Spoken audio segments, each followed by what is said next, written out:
The home of slain Tshwane Ward 22 Councillor Tshepo Motaung. Motaung was shot and killed last week Friday while driving home. Well, for more on this story, we cross live to my colleague Patricia Visagie, who's been monitoring this story for us. Thanks very much, Patricia, for joining us. We not long ago spoke to you, but what are the latest developments where you are?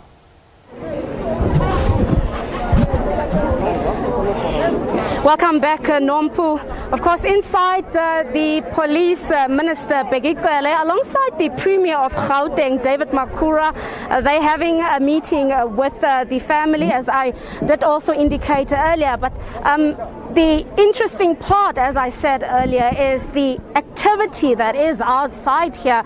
A lot of ANC members, alongside SANCO members, wanting answers. They demand justice. They want the leadership that's here, the Gauteng head, which is the Premier, and of course the Minister of Police, which is the political head. They are here to say that enough is enough. It's not the first person that is, of course, gunned down in the capital city in the road, or rather on the road to the local elections. And as I said earlier, many of them are saying that they're living in fear because it's clear that some of them are being targeted, that these are not just random killings, they're just not randomly targeted. Many of them saying that they actually received threats and acts of intimidation. They were warned that they would be killed, they would be targeted. And this goes to the heart of the fights around the nomination list. And right now I'm joined by David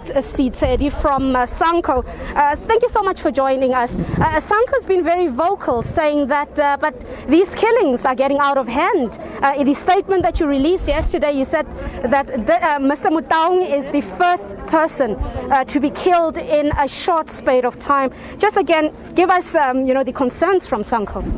The concern from SANCO is that Mr. Motaung cannot be killed like a dog. And Mr. Motaung is one of a kind. Most of the people that are depending on Mr. Motaung, more especially in this world of us. So the killings of Mr. Motaung is politically motivated, and I'm not going to shy away from it. What makes you say that's a very strong statement? What makes you say that? I'm saying that because I was communicating with Mr. Motaung almost every day. When the gunshots were shot at this home, he called me. And he even released a statement on a newspaper. I cannot recall what kind of a newspaper was that. But on that newspaper, someone said they are not going to rest if Mr. Motaung is still a councillor. So that thing shows that that thing was politically motivated. And Mr. Motaung tried by all means to unite this ward, and this ward was united because of Mr. Motaung. So we are not going to live in fear because of some thugs with guns. No, this must stop. That is why the yesterday protest were demonstrating that.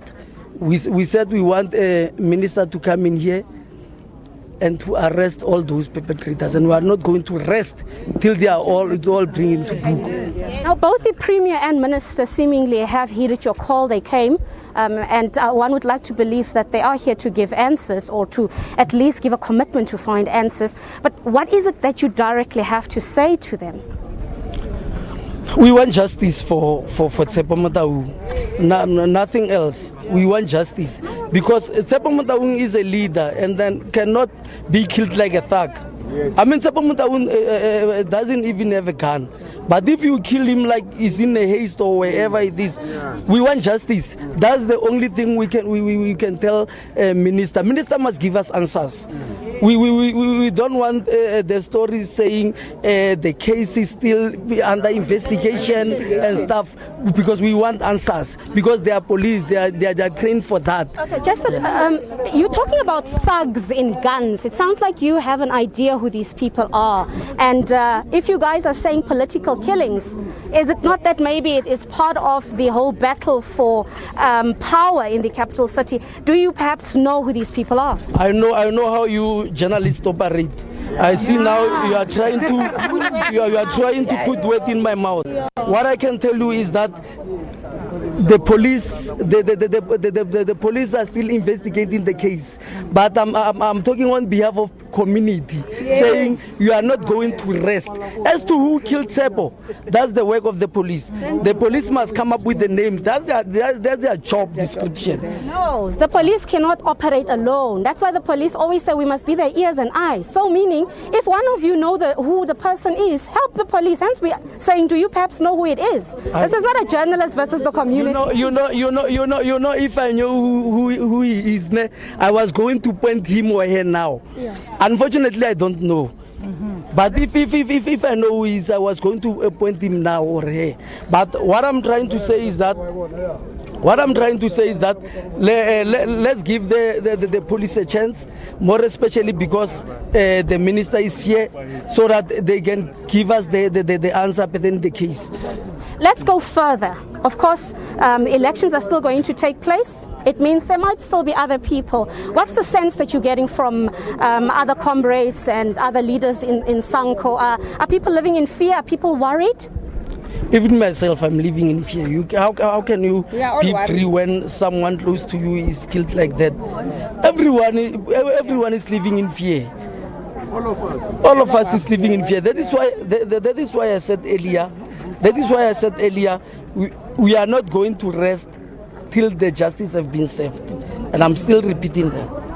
When we talk about a democracy and political tolerance, then from yourself, you sound like you are well salted in the political space. You are not a mafigizolo. So when we talk about democracy and political tolerance, what does this say to you? Is there tolerance amongst you? It seems like you are asking me the political questions, and I'm sorry, I'm not going to answer that. Are you not a politician? Because I'm a SANCO. SANCO is a non-political organization with political interest. So I'm not going to answer the political questions. On the political questions, I think you must ask ANC leadership. But SANCO has political interest. So what's your political position? Political interest. What is your political interest? Non-political organization with political interest. My political interest is only service delivery, nothing else. That's my political interest. So, as a civic organization, you are not worried when people are being gunned down like flies, including yourself, saying that you are living in fear and that these killings are linked to political matters. Now you are, right now, you're playing marabaraba with my mind. I mean, let's have a discussion or let's not. No, it seems like you are the one who's playing marabaraba. It seems like you have information who killed Cele. Then you are afraid to say, just be free. Minister is here.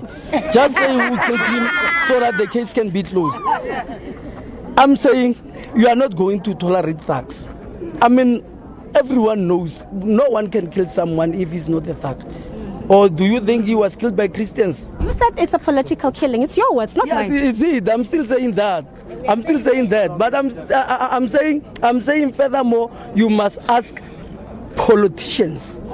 Furthermore, you must ask politicians. I was just giving you the background of what happened and giving you the background of SANCO, that we are not going to rest until those thugs. I'm not going to call them comrades, because obviously they are not comrades. Until they are in jail, we are not going to rest. We'll leave it at there. He's sticking by his guns. One moment he says he's got political interest, and then a moment he does not want to really get involved in the political debate. But inside, as I said, we have the political heads. We've got the minister, we've got the premier. Maybe they will come with the political answers.